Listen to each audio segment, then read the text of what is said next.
Episode की शुरुआत होती है वहीं से जहाँ से कि पिछला एपिसोड खत्म हुआ था। पिछले एपिसोड में हमने देखा था यांगी जो होता है वो अपनी सारी कल्टिवेशन रिसोर्स निकाल करके वो वही एंशियंट पवेलियन के अंदर में कल्टिवेशन करने के लिए बैठ जाता है। और हम देखते हैं कि वो अपना ब्रेक थ्रू कंप्लीट करने ही वाला होता है। और हम देखते हैं यांगी जो होता है वो वहाँ पर अपना ब्रेक थ्रू करने के दौरान बहुत ही ज़्यादा एनर्जी रिलीज़ कर रहा होता है और कह रहा होता है कि अब मैं अपना ब्रेक थ्रू कंप्लीट कर ही लूँगा यहाँ पर। तभी हम देखते हैं जो क्वीन पोर्टियन होता है वो कहने लग जाता है कि सब खत्म हो गया, अब ज़रूरी कोई बड़ी घटना घटने वाली है यहाँ पर, ज़रूरी कुछ ना कुछ बुरा ही होगा यहाँ पर। तभी सीन शिफ्ट होता है और हमें उस एंशियंट पवेलियन के बाहर साइड का सीन दिखाया जाता है जहाँ पर कि एल्डर बैठा हुआ होता है और मज़े से दारू पी रहा होता है। तभी वो कहता है कि हालांकि वो लड़का अभी परेशानी खड़ी करना पसंद करता है लेकिन उसके पास अच्छा टैलेंट है, ये ट्रेनिंग के लायक है यहाँ पर। तभी हम देखते हैं यांगी जो था वो चिल्लाते हुए कहता है कि मैंने फिर से अपना ब्रेक थ्रू कंप्लीट कर लिया। तभी हम देखते हैं यहाँ पे जो यांगी होता है वो एंशियंट पवेलियन के ऊपर होता है और हम देखते हैं उसकी वजह से एंशियंट पवेलियन पूरा का पूरा डिस्ट्रॉय हो चुका होता है, उसके अंदर दरारें पड़ जाती है। और हम देखते हैं एल्डर जो होता है वो कहने लग जाता है अरे नहीं ये क्या बकवास है यहाँ पर। तभी हम देखते बंदे जो होते हैं वो कहने लग जाते हैं कि यहाँ पर क्या चल रहा है, यहाँ पर ये अचानक से एंशियंट पवेलियन डिस्ट्रॉय कैसे होने लगा, अगर हमको पता चला गया कि ये सब किसने किया है तो हम उसे मार ही डालेंगे यहाँ पर। तभी हम देखते हैं यांगी जो होता है वो कहने लग जाता है कि इससे मेरा कोई भी लेना देना नहीं है यहाँ पर, मुझे मौके का फ़ायदा उठा के यहाँ से निकलना चाहिए यहाँ पर। तभी हम देखते हैं जो क्वीन पोर्टियन होता है वो कहने लग जाता है कि ये सब इस कमीने की वजह से हो रहा है, इसकी वजह से ये एंशियंट पवेलियन डिस्ट्रॉय हो रहा है और हमें इसके इन स्किल्स को लेने का मौका नहीं मिला और हमको अपॉर्चुनिटी का फ़ायदा उठाने को भी नहीं मिला यहाँ पर। तभी जो बंदे होते हैं वो कहने लग जाते हैं कि अच्छा तो ये वही है जिसकी वजह से हमें अपॉर्चुनिटी का फ़ायदा उठाने का मौका नहीं मिला, इस कमीने को मार डालो यहाँ पर।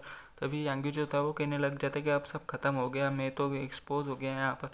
तभी बंदा जो होता है वो कहने लग जाता है कि अब तो मैं इसे यहाँ से ऐसे ही जाने देने वाला नहीं हूँ यहाँ पर। तभी यांगी जो होता है वो कहने लग जाता है कि अब सब खत्म हो गया, मम्मी रे बचा लो यहाँ पर। तभी हम देखते हैं पीछे से एल्डर आ जाता है और उसके ऊपर हमला कर देता है, अपना पालम अटैक कर देता है। और तभी हम देखते हैं जो एल्डर जो होता है वो बहुत ही ज़्यादा गुस्से में होता है और कहने लग जाता है कि तुम कमीने कहीं के, तुम्हारी हिम्मत कैसे हुई यहाँ पर अपना लेवल अप करने की, यहाँ पर दफ़ा हो जाओ यहाँ पर। और हम देखते हैं वो कहने लग जाता है कि आज और इसी वक्त से तुम पर एंशियंट पवेलियन में आने की पाबंदी लगाई जाती है और अपना दोबारा मुंह मत दिखाना है यहाँ पर। तभी यांगी जो होता है वो कहने लग जाता है कि अगर मुझे परमिशन नहीं है तो फिर मैं नहीं आऊँगा, वैसे भी मुझे अपना स्किल मिल गई है और मैंने होली स्टेज के 5वें लेवल पर ब्रेक थ्रू कर भी लिया है और तुम बस मेरा इंतज़ार करना, मैं वापस ज़रूर आऊँगा। तभी हम देखते हैं जो बंदे जो होते हैं वो एक बंदा उसके सामने आ जाता है जो कि टकला होता है, वो कहने लग जाता है कि बदबूदार लड़के मैं तुम्हें ही ढूंढ रहा था, मुझे लगा नहीं था कि तुम यहीं पर मिलोगे। तभी हम देखते हैं यांगी जो होता है वो कहने लग जाता है कि दत्त तेरी के अब ये काले चारकोल का झुंड यहाँ पर कहाँ से आ गया। तभी हम देखते हैं जो जुओ जी होता है वो वही इस बंदे को लाया होता है और कहने लग जाता है कि ये मेरा सबसे बड़ा भाई है यहाँ पर जू फैंग, यहाँ पर ये यहाँ के टॉप रैंकिंग में 79 नंबर पर आता है और अब यहाँ पर तुम मरने वाले हो। तभी हम देखते हैं जिनपेंग जो होता है वो कहने लग जाता है कि लड़के अब ये मत कहना कि एक स्ट्रांग आदमी कमज़ोर आदमी को बुली कर रहा है यहाँ पर। मैं तुम्हें 2 ऑप्शन देता हूँ, पहला अपनी गलती मान लो और मेरे भाई से माफ़ी मांग लो। तभी हम देखते हैं यांगी जो होता है वो कहने लग जाते हैं कि तो दूसरे ऑप्शन के बारे में तुम्हारा क्या ख्याल है, दूसरा ऑप्शन जल्दी से मेरे को बताओ। तभी हम देखते हैं जिनपेंग जो होता है वो बहुत ही ज़्यादा गुस्सा हो जाता है और गुस्से में कहता है कि दूसरा ऑप्शन ये है कि मैं तुम्हारी टांगें तोड़कर तुम्हारे पिछवाड़े में डाल दूंगा और तुम्हें अपनी भाई के आगे घुटने पर लाने में मदद करूँगा यहाँ पर।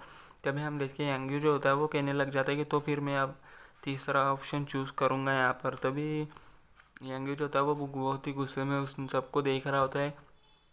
तभी जो जुआजी होता है वो कहने लग जाता है कि क्या तीसरा ऑप्शन। तभी जेनपेंग कहता है कि अब ये तीसरा ऑप्शन क्या है यहाँ पर। तभी हम देखते हैं यांगी जो होता है वो कहने उन सभी से कहने लग जाता है कि तुम सभी को अपने आगे घुटने टेकने पर मजबूर करूँगा और अपनी गलती की माफ़ी मंगवाऊँगा तुम लोगों से। तभी हम देखते हैं यांगी जो होता है वो अपना अटैक तैयार करने लग जाता है और अपनी एनर्जी को भी रिलीज़ कर रहा होता है और आगे की ओर बढ़ जाता है उसके ऊपर अटैक करने के लिए।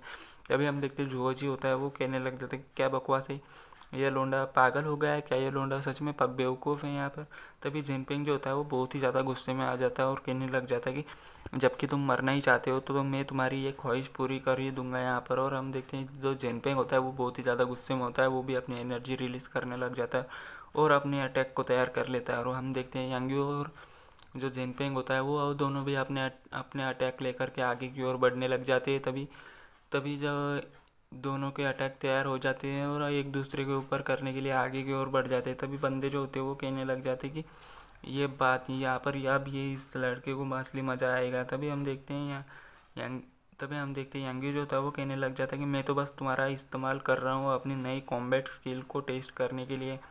तभी हम देखते हैं जो तभी हम देखते हैं जो यांगी होता है वो अपनी एनर्जी को रिलीज़ कर रहा होता है और उनके ऊपर अपने अटैक को आगे की ओर भेज देता है। तभी हम देखते हैं जो जुओजी जिनपिंग जो होता है वो भी अपने अटैक को आगे की ओर भेज देता है, जो कि एक स्नेक की तरह लग रहा होता है, और यांगी का अटैक जो पर्पल वाला होता है। तभी हम देखते हैं वो उन दोनों के अटैक जो होते हैं वो आपस में टकराने लग जाते हैं और वहाँ पर एक ज़ोरदार धमाका होता है और वहाँ से बहुत ही ज़्यादा ज़बरदस्त एनर्जी निकलने लग जाती है। तभी जोजी और उसके बंदे कहने लग जाते कि ओ ये एनर्जी तो बहुत ही ज़्यादा स्ट्रॉन्ग है, ये लड़का तो सच में ब्रदर को टक्कर दे रहा है यहाँ पर। हम देखते हैं जो बंदे होते हैं वो बहुत ही ज़्यादा हैरान हो रखे होते कि ये एंग्यू इतना ज़्यादा पावरफुल कैसे हो सकता है। तभी हम देखते हैं जो एनर्जी का धमाका हो रखा होता है उसके अंदर से एनर्जी वहाँ से धुआं धुआं हो जाता है और वो धुआं जो होता है वो धीरे धीरे क्लियर हो जाता है। तो हमें दिखाया जाता है जो जो झेनफेंग होता है वो वहाँ पर हार करके नीचे पड़ा हुआ होता है। तभी हम देखते हैं जो उसके बंदे जो होते हैं वो कहने लग जाते कि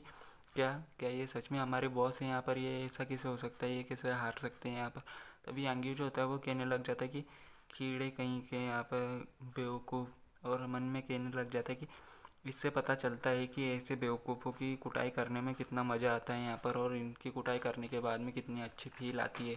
तभी हम देखते हैं बंदे जो होते हैं वो कहने लग जाते हैं कि क्या यहाँ पर कोई मजाक चल रहा है, यहाँ पर ये लड़का इतना ज़्यादा स्ट्रॉन्ग कैसे हो सकता है। तभी हम देखते हैं यांगी जो होता है वो कहने लग जाता है कि क्या तुमने अभी अभी ये कहा था कि मैं अपनी गलती की माफ़ी मांगूँ और अपने घुटने पर आकर के अपनी गलती की माफ़ी मांगूँ और अपनी गलती कबूल कर लूँ, क्या तुमने अभी अभी यही कहा था ना।